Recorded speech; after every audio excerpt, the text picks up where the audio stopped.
In this video, we will look at how to actually ask questions in coding in a structured way by using if statements. So this is just like basically asking a question on something that you did. So I'm going to start off with declaring a number variable. So let's say int number, just call it number. You can see it's of type integer, so it can only store integer numbers. I will also have an input variable there, so I can store my strings. So I'm going to say input equals, let's just use the JOption pane again. I'm going to use JOption pane dot show input dialog. So we're going to ask the user a question, and the question will be in the double quotation marks. So I'm going to say, please enter a number. Now the user will enter a number. And now we want to do something based on whatever the user typed there as the number. So let's just use some simple testing here. So I'm going to use an if statement, and I'm going to explain the if statement now when I'm done typing it. So it will be if the number is equal, let's say 5, then we can do something. So here in the if statement, where's the number? We haven't assigned the number, sorry. So before we go to the if statement, let's just get the number quickly. So remember that the user entered the number, but the number is saved as a string. So we need to convert it. So we're going to say integer dot parse int, and then we want to convert that input. So the input, the text that the user entered, which will be a number value, so it's going to be a 5 or something, but it's saved as text, converting that 5 text to a 5 number, to a number. Then we're going to test there. If that number is equal to 5, then we want to do something. So you'll use the if keyword in Java with opening and closing brackets, and then in between will be your Boolean expression that you're testing for. Just note that there should not be a semicolon there. If the semicolon is there, it will basically do nothing, that if statement. It will never go into that if statement. So make sure that there's no semicolon after your if statement, also not after your brackets there. Okay, so that's an opening and a closing bracket, which basically says if the number is equal to 5, I'm going to do whatever is done in between these two brackets. So in this case, let's just use a JOption pane dot show a message dialog. First argument null to get it to the middle of the screen, and then the second argument will be the text that you want to display. So we're just going to say something like the number is exactly 5.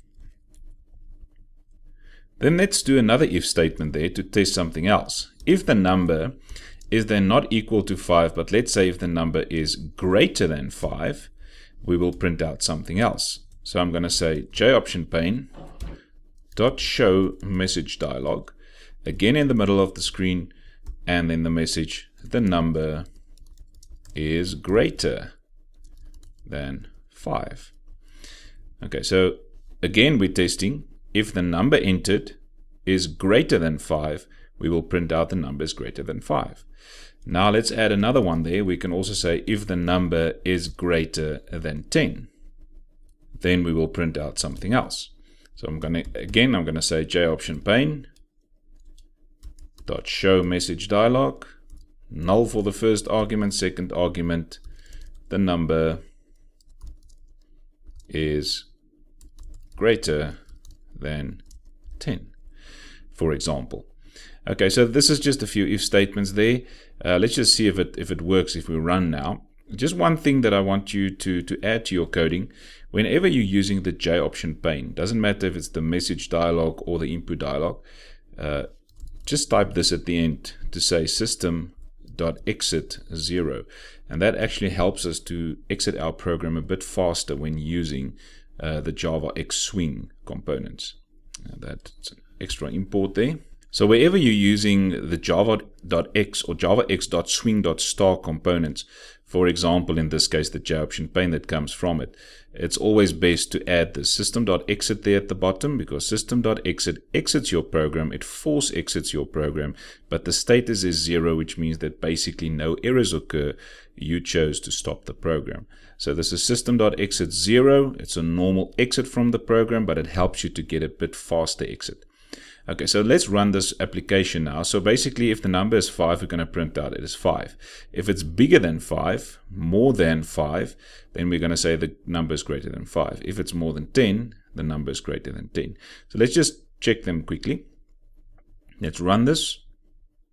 Right, and let's type 5 exactly, and you can see the number is exactly 5.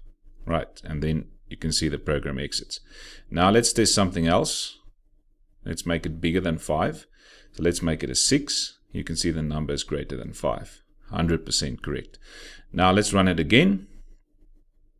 And let's make that number 12 now. So now it will say the number is greater than 5 because 12 is greater than 5. But it will also go to this if statement to say the number is also greater than 10. So this is just a normal if statement. And the problem we have now is that if I only wanted one message to pop up to say it's greater than 10 or greater than 5, then this way of doing it won't really work. For example, if I type 17 there, it's going to say the number is greater than 5. I don't really want to say that, but I want to say the number is greater than 10. So there's different ways of using these if statements now in order to get your desired output. So let's change this a bit. I'm going to delete those two. And instead of saying another if there, I'm going to say else if, and then I'm going to say the number is greater than 10. Right, so there's the brackets again. So what is the else if now? So the if there, if the number is 5, let's say that is true. If that is true, it will print out the number is exactly 5. And because there's an else there, not another if, just an else if, it will not go to this else if or whatever we do there. But if the number is not equal to 5, which means this part is false, then it will go. Only then it will go to the else if and test something else. So in this case, we're testing, is the number now greater than 10? If it is, we're going to say JOptionPane dot show message dialog again, null for the first argument, and we're going to say the number is greater than 10. So you'll see then only if the number is greater than 10 will it print out this. But if the number was exactly 5, it will just print out this JOptionPane and never go to this one. Now let's add another else if there.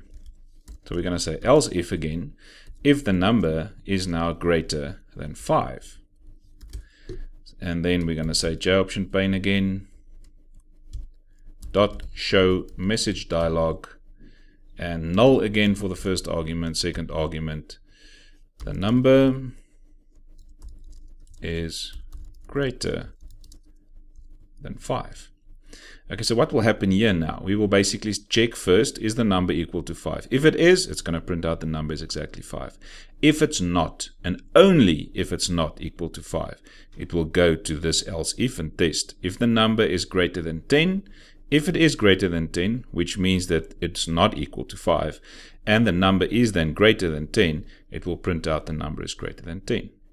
But if that one is false, this one is also false, only then will it go to this else if statement and check, is the number greater than 5, yes or no? If it is, the number is greater than 5.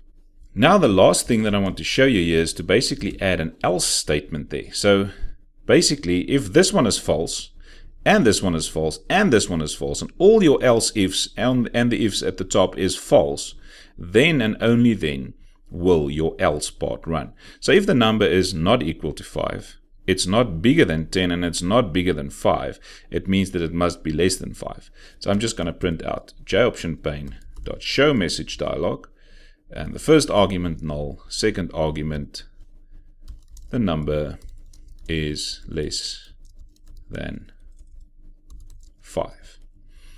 Okay, so then the number is less than 5. Right, so this is basically the if-else if statements now. So the if on its own will check it no matter what the previous values were. But then if you have the if-else if type of structure with an else at the end, then remember then only if this one is true, it will print out the number is exactly 5. If that one is false, only then will it go to this one. And if this one is true, it will print out this. If this one is also false, only then, which means that this one is false, and that one is false, only then it will go to this else if statement, and so forth. And then the last else statement is if all of these tests that you've done at the top, if every one of them is false, it will do the default one, which will print out the number is less than 5. Let's just quickly check this one. Right, so let's make the number exactly 5. So it will say the number is exactly 5. And you can see the program exits without any other messages. Now let's check the first or the second one then. The value of 10, greater than 10. So let's type 12 in there. It will say the number is greater than 10. And you can see it never goes to the bigger than 5 one because it's already bigger than 10. So because that one was true, it will not run the rest of the else if statements. So let's run it again for greater than 5. So if it's not equal to 5 and it's not greater than 10, then it must be a value between 5 and 10. So let's make it a 7 there. And you can see then the number is greater than 5. But it won't tell us the number is greater than 10. And then if I type anything else, which is not equal to 5, and it's also not bigger than 10, and it's also not bigger than 5, which means it should be something less than 5, a 3 or even a minus number. So let's say minus 120 and say OK, and you can see the number is less than 5. Now for the next part, let's do something a bit more interesting. So what I want to do now is to just comment out this part. So I'm going to put a /*, so it's a multi-line comment, and I'm going to put it there, end off with a star and a // which means that this whole part that we now did with the if-else if statements will be commented out. The compiler cannot read it.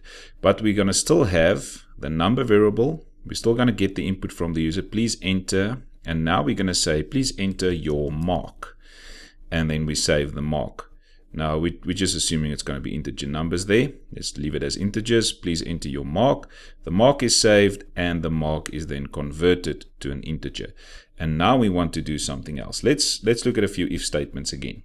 So I'm going to firstly check if that number is less than 50, then we know that this guy failed. So we want to print out a message and say jOptionPane.show message dialog. And we're going to tell the user, you failed. Right, so the user failed then if the number is less than 50. But now we want to have an else part there, and not an else if there. I'm just going to keep a normal else. So what will the else be? If the number is less than 50, this is this if statement then. So what would be the else? It's when the number is equal to 50 or greater than 50, which means that this guy actually passed. But now I want to check also, I don't only want to check if he passed, but I want to check if he's got a distinction. So this is where nested ifs come in. So you can see in the else, I'm using another if again. So I'm going to check there, if then, because I know if we get into this else, I'd put a comment there, the user passed. So now we want to check how did the user pass. So now I'm using a nested if to check. If that number then is greater than or equal an 80%, which is normally a pass, or let's take it as 75 then, or is normally a distinction. So if the number is greater than or equal 75, then we know he's got a distinction. So we're going to say jOptionPane.show message dialog, null for the first argument, second argument, your message. Let's say you have a distinction. Right, so if the number is greater than or equal 75, we will say you have a distinction. And then the else part here will be then if the number is not greater than or equal 75. But because we are in this else, we already know it's more than 50, or at least 50. So this else then, we can print out show message dialog. What do you think we should print out there?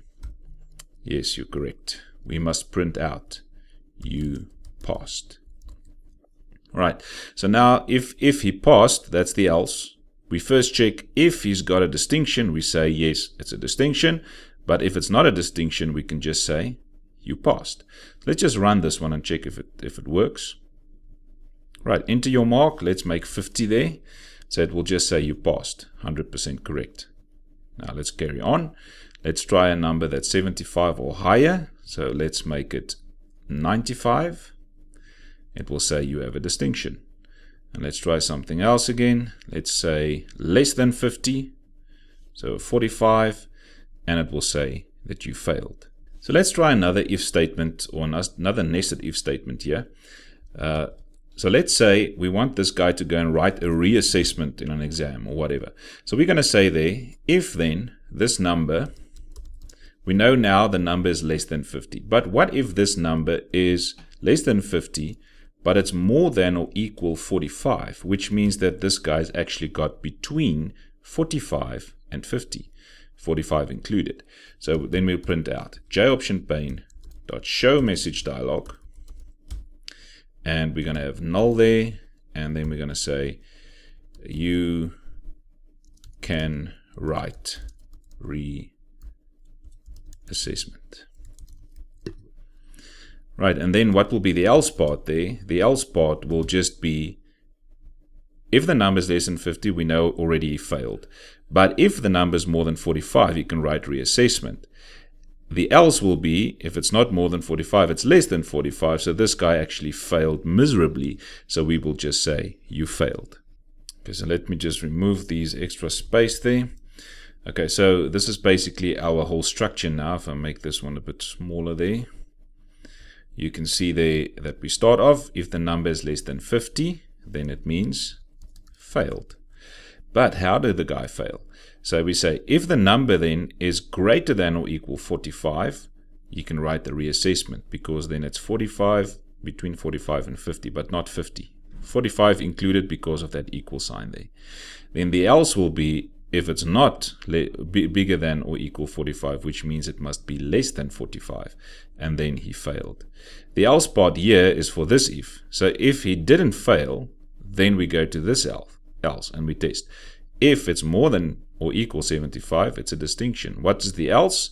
The guy passed, he didn't fail, but he didn't get a distinction, so we just say, you passed. Right, then for the last part of this video, let's see how we can add some logical operators in here as well.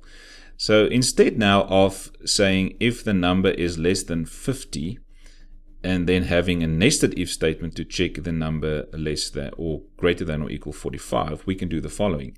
We can say if the number is less than 5, and at the same time that number is also greater than or equal 45. So then I can remove this part. Let me just remove that. And we have the J-option pane. You can write reassessment. I'm going to remove this else also. Let's just look at this if statement quickly. So we're saying if the number is less than 50, we know the guy failed. And the number is also greater than or equal 45. So what does the AND do? The AND basically says both sides of this operator must be true for the whole thing to be true. So we're testing now. If the number is less than 50, so let's take a number. Let's take a number of 46. So if 46 is less than 50, yes it is. And the number, which is 46, is also greater than or equal 45. So you can see both sides will be true. Then we print out, you can write reassessment. So then we can put an else if here again. Let's just put some brackets there. Else if the number is greater than 50, sorry, that's when the number is less than 50. So let's just leave it as this. That will be the second else if. So we'll basically check first. If the number is less than 50 and the number is greater than or equal 45, then we know it's between 45 and 50. We print out, we can write reassessment. But then if that thing is false, which means either one of the two sides is false, we're going to test again. If the number is then just less than 50, or we can even say if it's less than 45, then we know he failed. So I'm just going to copy this one quickly. And I'm going to paste it there. And we're going to say you failed. Exactly the same thing. Else if number is greater than or equal 75, you have a distinction. Otherwise, you just passed. Okay, so this is basically just using the AND operator there. We could also use OR operators and so forth. We'll get a bit more into the logical operators later on when we're checking if something is inside or outside a range. But at this stage, this is just checking whether you can do the normal if statements, else if statements, and some nested if statements. Okay, so let's run this application quickly and just see whether it actually runs, works correctly. Right, so let's enter the mark. Let's enter a 50 there. You passed. Right, 100%. Let's try again. A value between 45 and 50, let's say 46. You can write reassessment, 100%. Let's just run it again. Now let's put in a fail value there. So let's say a 44. You failed, 100%. And then the last one, let's try for a distinction there. So let's make it 98. You have a distinction. Our program is running 100%. That's the net for this video. See you in the next one.